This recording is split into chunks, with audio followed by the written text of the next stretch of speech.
Hello and welcome to Spectator Australia TV.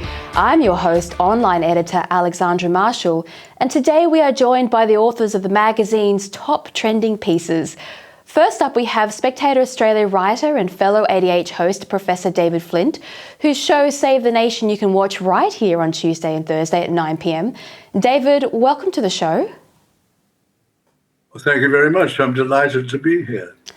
Well, David, you have written an article titled Reagan's Fear Fulfilled with the subtitle We Are Extinguishing Our Freedom.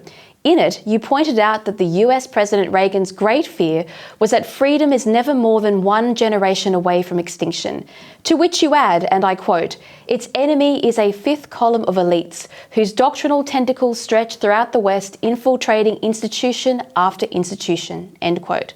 Firstly, David, were the West's previous generations freedom-loving? They certainly were.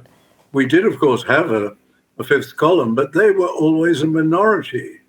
Extraordinary now, we've seen an enormous triumph by those elites who are inclined against freedom, and it all reflects Gramsci's march through the institutions.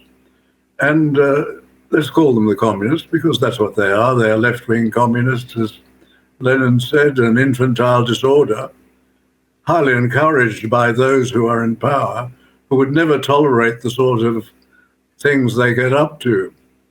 But this strange left-wing communism consists of a series of dogmas and ideologies which are all designed to undermine the West. And we see the latest in transgenderism and in climate change.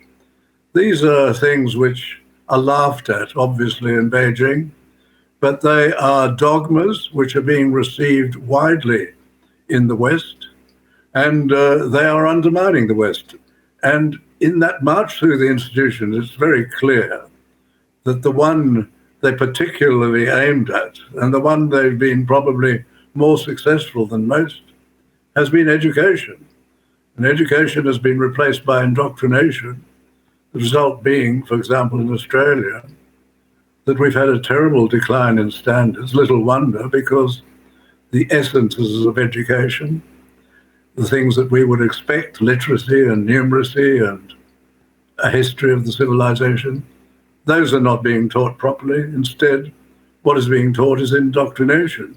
And I think we see this, for example, in the polling in relation to the voice. The traditional Australians and the immigrants are all lining up against the voice because they suspect that something is being offered which will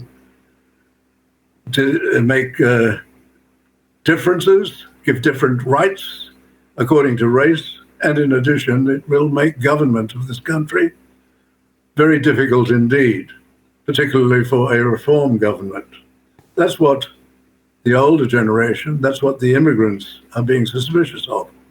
There does seem to be a tendency among the very young, though that's changing. Certainly those over 34 have quickly changed.